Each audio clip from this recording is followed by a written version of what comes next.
Bom dia, presidente, todos os vereadores componentes dessa CPI, ao público que nos assiste pela TV Câmara e as redes sociais aqui da Câmara Municipal de São José dos Pinhais. Hoje iniciamos a segunda parte da CPI, onde iremos iniciar as oitivas com o senhor secretário Lucas. Senhor Lucas, posso iniciar as minhas perguntas? Claro. Secretário, o senhor tem conhecimento de quem é o fiscal, né, 270, 2012 e 271, o fiscal dos contratos, 270 em 2012 e 271 em 2012, referente aos transportes públicos de São José dos Pinhais? Atualmente? Isso. Sim, lógico. Quem é o fiscal? Fabiano. Na sua gestão, tem acontecido fiscalização junto ao transporte coletivo? Sim. Existem documentos comprobatórios, como cronograma e checklist a ser seguidos nessas fiscalizações? Sim.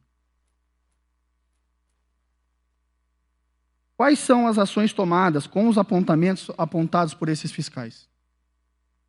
Temos aqui autos de infração da Autoviação São José e a Autoviação São Jutur.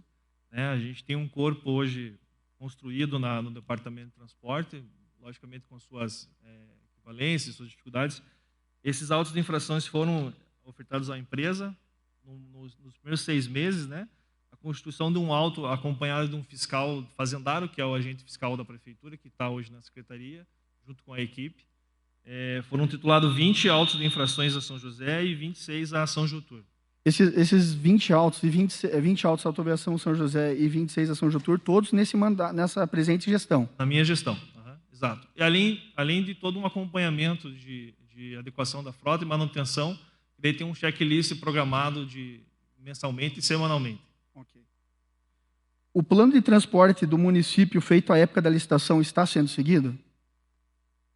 Bom, como é visto nesses 6 meses, a gente está tentando criar as premissas e a condição do contrato que foi titulado em 2012, para a gente seguir agora na gestão de 21 a 23, 24.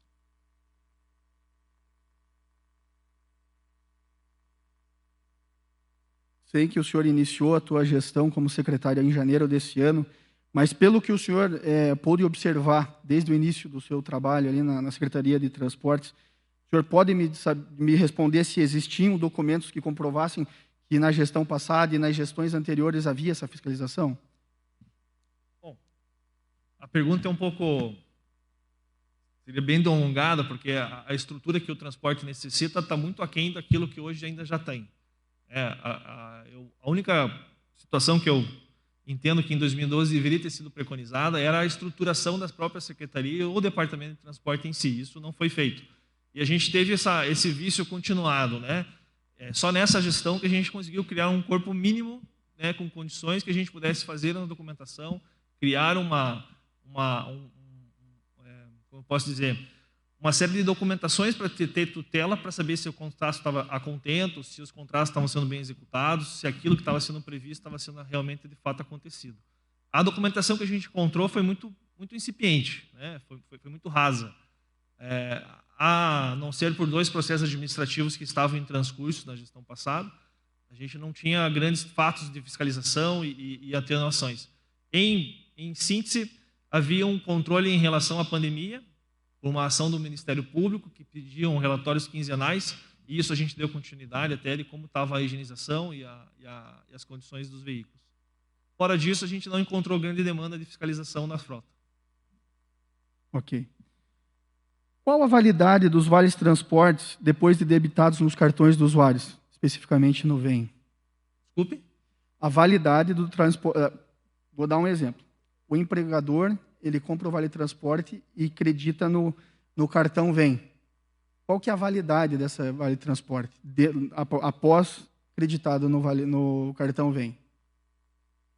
Eu não me recordo da validade agora do okay. Qual o saldo dos cartões transporte em caso de vencimento? Esses valores voltam aos cofres públicos? Eu vou alterar um pouco essa pergunta. O empregador havendo creditado os valores no cartão VEM. Esse funcionário, ele acaba sendo desligado da empresa. Suponhamos que seja um funcionário que mora em Curitiba e não em São José. e não tem mais motivo para vir em São José. O que ocorre com essas tarifas ou esses valores que são creditados no cartão Vem? Bom, assim, o cartão Vem, né, em si, a operação do Vem, ele, como o financeiro não vem para a prefeitura, ele fica na tutela da concessão e na Câmara de Compensação, na hora da apresentação da revisão tarifária, ano a ano, que a gente vai se debater com valores que estão em conta ou não. Essa é uma das grandes premissas que a gente queria alterar em contrato, né, que você não tem esse acesso, de fato, ao financeiro da operação. E sim, são os relatórios que, a partir desse ano, a gente conseguiu construir. Esse financeiro as empresas operam e o caixa não vem para o poder concedente, ele fica na concessão. A gente não tem acesso ao dia a dia do financeiro deles. A gente sabe, a partir de hoje, o acesso à bilhetagem, o que está ocorrendo, como está a entrada. Agora, resquícios de valores que lá que você está pré-julgando que tem esse crédito, eu não tenho acesso. Isso vai ser apresentado para nós na revisão tarifária. Mas, a partir das reuniões seguintes, aqui talvez o gestor saiba explanar melhor assim, a qualidade.